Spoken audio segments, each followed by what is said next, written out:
Good morning. I'm Fred Kemp, President and CEO of the Atlantic Council.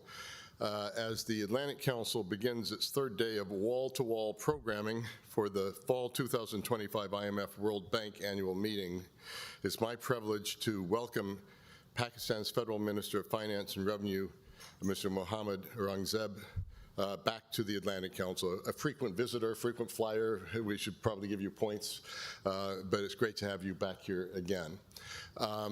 I said wall to wall, but the truth is it's inside many walls, and also to a global audience listening in at the same time. We have a studio at the IMF building. We're also present in the World Bank building and present here. So we're working three venues, Mr. Minister, with 70 events, more than 24 ministers and central bank governors. So it's really been an exciting week where you see a mixture of relief that things have turned out not to meet the fears of the last set of these meetings in April, but also some anxiety about the future and just how long we have an upgrade in growth, but can this last? We're delighted to host the minister at this pivotal moment for Pakistan's economy. Islamabad's financial agenda is extensive as it navigates fiscal reforms, debt and energy sector challenges, and now is confronting the economic and human toll of devastating floods. These challenges come as the government seeks to foster economic growth, restore investor confidence, build resilience in the face of global uncertainties, and enhance ties to the United States and other global partners. Minister Aurangzeb brings a uniquely valuable perspective shaped by his leadership of Pakistan's economic team, his experience in the global financial sector, and his role in steering Pakistan through complex IMF negotiations. His approach has generated cautious optimism and renewed international attention. Today's conversation is co-hosted by our Middle East Programs and Geoeconomic Center and is part of the Atlantic Council's broader IMF World Bank programming, through which we examine the economic landscape, spotlight key decision makers like the minister, and bring together government, the private sector, and civil society to drive solutions. To moderate this morning's discussion, I'm delighted to introduce Asim Hussain, former Deputy Director of the Middle East and Central Asia Department of the International Monetary Fund, whose recent issue brief published by the Atlantic Council was entitled Rescuing Pakistan's Economy, and that helps set the stage for today's conversation. Whether you're joining us in person in our Washington headquarters or watching from around the world, thank you for joining us. And now please join me in welcoming the Minister and also Mr. Hussain. Thank you. Fred, thank you very much for the introductory remarks. Let me start by congratulating the Minister on the announcement this week, I believe, earlier this week, of a staff-level agreement with the IMF staff on successful completion of the first year of the program. And in the press release, the IMF had high praise for you and your economic team. And in some of this, I feel like I need to actually highlight. So they credit the team with entrenching macroeconomic stability, rebuilding market confidence with sovereign spreads narrowing significantly. These are quotes from the press release. They note that recovery remains on track, and they credit the team for achieving the first current account surplus in 14 years. And interestingly, they actually also note that the fiscal primary balance surpassed the program target. So I guess they're saying, well done. And it sounds like a pretty good report card, I think it's fair to say. But that, of course, Minister, is the year that's gone by. Yes. So what I'd like to do is talk about the year that is to come. Yes. And maybe the next 2, 3, or more years that are to come. And perhaps we could focus on conversation on that. So first, I guess the challenge that you are confronting now and will be in the near term, but also in the long term, and that's the floods, the tragic floods, which sadly, it is not the first time that Pakistan has had such devastating floods. So Let me ask you, Minister, to kick this off with telling us about the reprioritization of spending that you have done to deal with the immediate consequences of the flood, but then also on how to rebuild resilience for the future, and in particular, drawing on any lessons that may have been learned from 2022, where large commitments were made by donors, but I'm afraid that not as much flowed in. So how to make sure that those commitments translate into projects and completed projects on the ground. Yeah. So thank you, Dr. Sen, also for your remarks. This year, as you said, the year which has gone by, we have consolidated our gains on the macroeconomic stability front, and I won't go into the indices because obviously they've all been moving in the right direction. So we have received two external validations. One that you referred to in terms of the second review of the EFF, the first review of the RSF, and therefore the staff and the management reposing their trust and confidence in the authorities in terms of our direction of travel. The second one is that after a hiatus of about 2.5 to 3 years, we have seen the three rating agencies aligned. Because when I was here in April, by that time, Fitch had upgraded us, then S&P, and then Moody's followed, a couple of months back. So from our perspective, it's good external validation. Now, the point that you make around the floods, I think it's a very important one because, while we talk about recovery, while we talk about our turnaround story, I've been very consistent since the time I took oath that we are dealing with two existential issues for Pakistan. One is population and the other is climate change.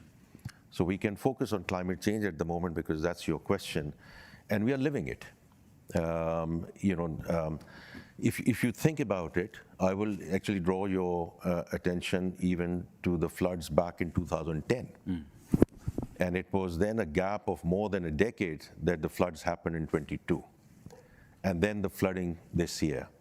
The intensity and the frequency is on the rise. In the 22 floods, there was one river which was affected. In 25, there are three rivers affected. In 22, primarily Sindh was affected and part of Balochistan. This time, the largest province, which is Punjab. 80% of the damage is there. So the only difference this time around, Dr. Sen, is that the Prime Minister and the Cabinet decided, and it was decided because we are in a relatively comfortable macroeconomic situation, which was different in 22. So we didn't rush out to appeal to the international community in terms of even the rescue and relief effort. So it was a very deliberate choice by the government and our administration that we are going to use our own resources, the fiscal space which is available, see how and what we can repurpose. Having said that, we at this point in time are looking at, the initial assessment has come in, but as you know, the post-damage need assessment takes about a couple of months. And if rehabilitation and reconstruction requires something, then we will go in that direction. But for the time being, we want to use our own resources. But what it does mean is that we cannot get into 3-year, 5-year, 10-year planning. The sense of urgency at our end in terms of, and therefore the Prime Minister has announced of a 300-day plan, because even as we sit now, the understanding is, or the expectation is that the monsoons are going to be in Pakistan, in fact, 2 weeks earlier than they arrived next year. Now, hopefully they won't have the same devastating effect as this year. So we have to bring in a real sense of urgency in terms of the action planning that we do, and we have the World Bank Country Partnership Framework funding available, the RSF available, and we can avail some of those without getting into very long-term projects. It does have an impact. We were expecting that our GDP growth this year will be north of 4%. But given the damage, especially in the agriculture sector, especially in rice and cotton, that we'll have to shave off a certain percentage point. It'll still be north of 3%. Okay. No, thank you for that. And I guess you've alluded to the fiscal space that you have used partly to meet the obligations arising from the floods. So let me turn to the fiscal side. It is no small feat to overperform a fiscal target, and especially so for Pakistan, where a number of IMF programs have not been successful in particularly that respect. Yet the challenge in Pakistan remains that the direct tax base is still very narrow, and those who are in the direct tax base face very high tax incidence. So expanding that tax base is of course, one of your key priorities. Let me ask you to talk a little bit about that. And I know that you have taken key reforms in the areas of agriculture, retail, and real estate sectors to bring more people in those sectors into the tax net. I believe that some of the structural measures necessary to do so have been taken. And what I'd like to do is ask for your thoughts on quantitatively, how much can these sectors contribute to the overall revenue base of the country? What is the timetable, and what are some of the milestones that you are going to be gauging your own progress against? You can always depend on Dr. Hussain asking tough questions. Listen, one of the key structural reforms and those underway, a lot of it is on taxation. And in fact, in a couple of hours, we are going to be presenting Pakistan's case study under the World Bank auspices in terms of the progress that we have made. As you know, last year, we started the fiscal year in terms of FBR tax to revenue at 8.8%. We ended the last fiscal year at 10.2%. We are quite committed to take it to 11% end of this fiscal year, and then 13% during the course of the program, because the right thing to do for the country in terms of fiscal sustainability, or start joining the Committee of Nations in that respect. Now, how we are going about it, it's both broadening and deepening. Broadening the sectors that you referred to. As you know, last year, for the first time in the history of Pakistan, the agriculture income tax has been legislated by the provinces. We are moving forward with the retail and wholesale, and also on the retail side. That's one part of the equation. The other part of the equation is stopping the leakages in some of our key areas, especially around the sales tax regime. So there we are using, in both cases we are using, and the role of technology is going to be extremely critical, and has been very critical, using data analytics, using AI-based search engines, using digital invoicing, but also digital monitoring. So in areas like sugar, in areas like cement, tobacco, beverages, now the kind of digital monitoring that we are doing, we have already seen a real delta coming through these sectors. And as I said, in a couple of hours, I'll be talking about it at the World Bank stuff. Because your main point is right. Because the way I look at it, we actually now don't have a choice. Because especially the formal sectors, whether it's in the industry, you can also talk about the salaried class, both are up to high. We cannot continue to go back to the same for more. So it's not a matter of choice. We have to, ultimately, if we have to talk about growth, etc., we have to start rationalizing some of the taxation which we have over a very long time, not only taxation, but super taxes, etc. So the only way we can bring it down, and of course everyone understands the Laffer's curve, and it's 101, that you bring the tax down and the revenues will go up. But what our constraint has been, that we have to bring these segments, and we are moving in the right direction. Previously, people would say, you will never be able to legislate agriculture income tax because of the people who are sitting in the parliament. Okay, I mean, because we are a bit of a nation of skeptics, and we love to talk about what cannot happen rather than what is happening. Well, that has happened. Now they're saying you can't collect it. So, we are in the process of this year, the collection has started. It is not going to be a game changer in year one, but we had to start from somewhere. The same thing with retail and wholesale.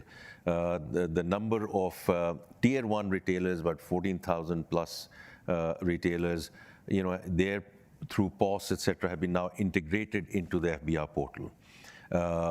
We are doing now using, the whole AI methodology, especially around the non-filers and under-filers. So I'm not sure whether you're still filing in Pakistan or you're not filing in Pakistan, but in a number of cases, we are now sending out these auto-generated messages where we say, we congratulate you on the property that you have purchased. We congratulate you on the additional card spend that you have had of this amount. And we look forward for you to file your taxes by now the 31st of October. So we are, trying almost every possible thing, but using data analytics this time. So, Minister, I am still a filer in Pakistan, and I actually received a message from the Federal Board of Revenue thanking me for my tax payment. I do hope that they will follow up with the refund I'm due, but I'm not holding my breath. I guess a related fiscal question, if I may. Yeah. So there's been a lot in the news lately about the relationship between, or the arrangement between the Federation and the provinces. So the setup, as you know, but for our audience in Pakistan, is that the Federation, or at the federal level, most of the revenue is raised, but by arrangement, almost 60% of it has to be turned over to the provinces. So the 40% or so that is left must be used to pay not only debt service, which actually turns out consumes more than all of it, but then that leaves nothing, literally nothing, for defense, running federal government, anything else. So that's clearly an unsustainable situation, and I understand that there's now serious work underway. Consideration is being given to reforming this arrangement. Can you fill us in on where things stand, what the key obstacles are, and your strategy for overcoming them? Yeah. So first of all, yeah, I do appreciate what you're saying. The debt servicing is the single largest expense item for the government of Pakistan, and we are trying to do what we can from finance and debt management office in terms of doing liability management trades and buying back debt, especially on the domestic front. And obviously the policy rate coming down has helped us with the overall quantum of debt service. Having said that, that does not take away the fundamental point that you have raised. So as you know, last year we entered into a national fiscal pact. And I remain very grateful to the chief ministers who signed on that, because it was revenue, it was expenditure, and it was governance. To a certain extent, that sets the scene for how we are now going to embark on the discussions around NFC. And as you know, the President of Pakistan has approved the composition of the NFC award. And of course, the official members are there. And then also the nominations from the provinces were going to be the representatives on this. We were going to actually have the inaugural meeting in September, but because of the flood situation, and the chief ministers obviously had to stay in their provinces to attend to that, so we had to defer that. So I'm hoping that early November, we are going to have that inaugural meeting, and all of these discussions are now going to be on table. Do you foresee key sort of resistance, and if so, where or what sorts of things can be done to overcome that resistance? Yeah, I mean, you know better than I do. I mean, the whole discussion around NFC, this is consensus driven. And therefore, we'll all have to come together as whole of the government and whole of the country to think through some of these issues. But I think it would be premature on my part to talk about it till we have the inaugural meeting. Okay. I guess in a way this is a segue into a key issue that you have worried a lot about, and that has to do with growth. So many analysts have bemoaned the tension between the sustained fiscal discipline, which Pakistan must continue to have, on the one hand, and on the other, growth and boosting incomes and alleviating poverty and so forth. Of course, there doesn't have to be a trade-off or a tension if growth comes from the private sector rather than the public sector. And in fact, one could argue that the boom-bust cycles that Pakistan has witnessed in the past have been precisely because growth was fueled not by the private sector, but by public spending, which in the event couldn't be sustained. So with that in mind, please tell us about the key elements of your strategy to boost the private sector, to invigorate and energize private sector-led growth. And in that context, I know that you have yourself talked a lot about export-driven growth. And so please tell us about how the new national tariff policy figures into this export strategy. And actually, I'm afraid to say, one of the areas where maybe there hasn't been as much of a clean break from the past is the exchange rate policy, how that figures into export-driven growth.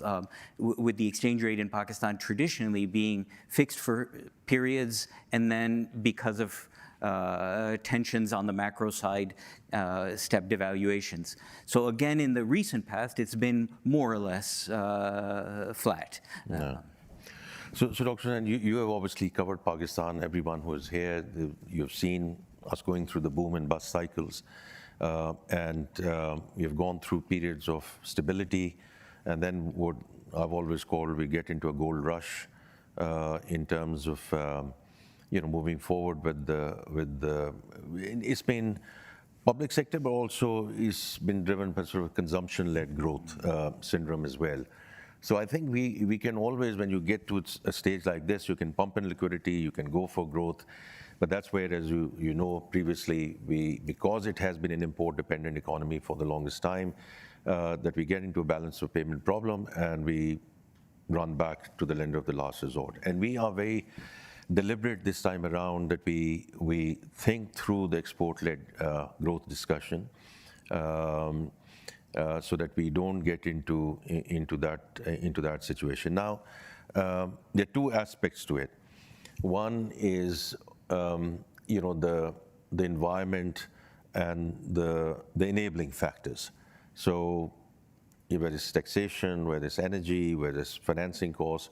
So at least the financing costs have moved in the right direction. Hopefully, during this fiscal year, will continue to move further up, especially for the companies which have been leveraged.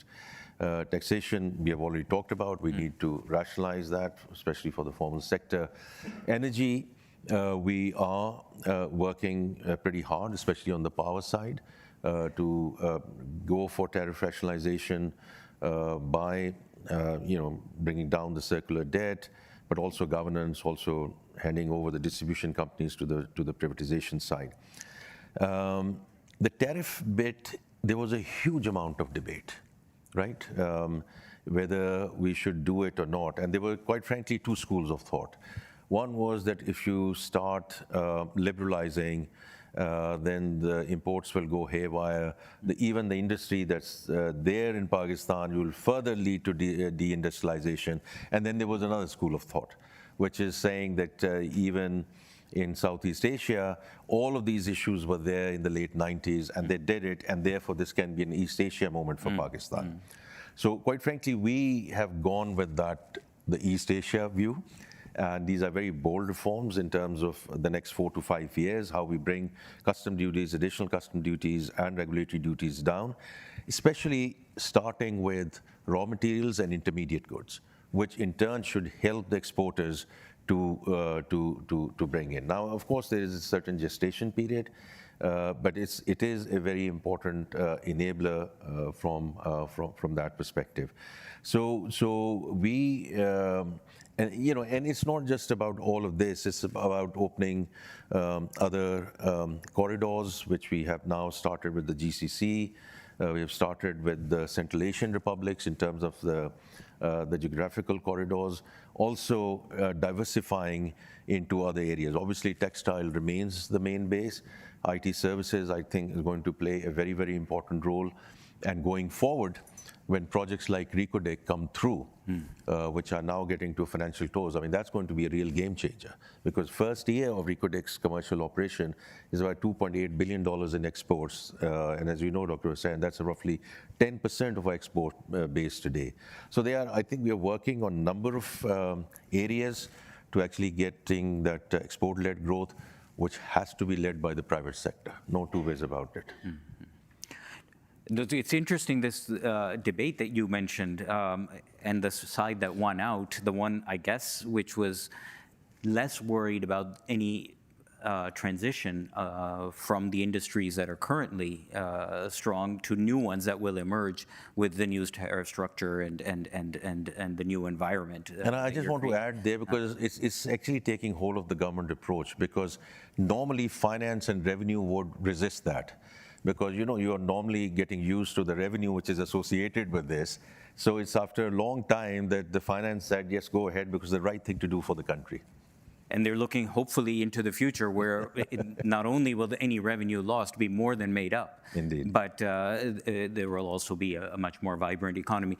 I just wanted to say that in that context, in a way you have, in that debate in Pakistan, front-run the Economics Nobel Prize this year, which talks about, or at least all the recipients have talked about, creative destruction and the emergence of new technologies and as an engine of growth. So I wish you well along that journey.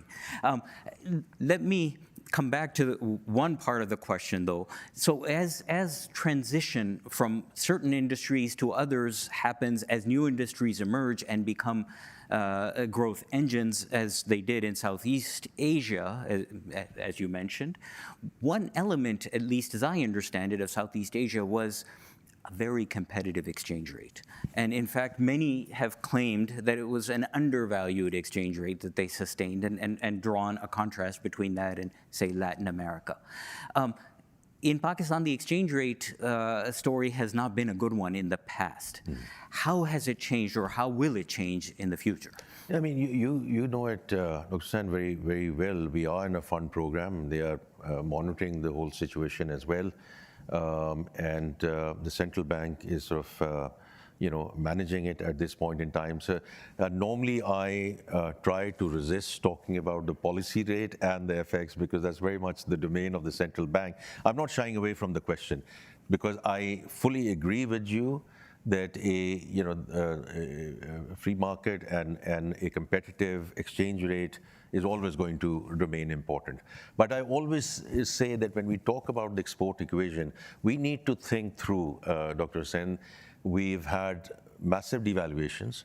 We have had, during the COVID period, very low financing rates. We have, the taxation bit has come in over the last couple of years, so it was low taxation. I mean, textile sector, quite frankly, was in the FDR regime.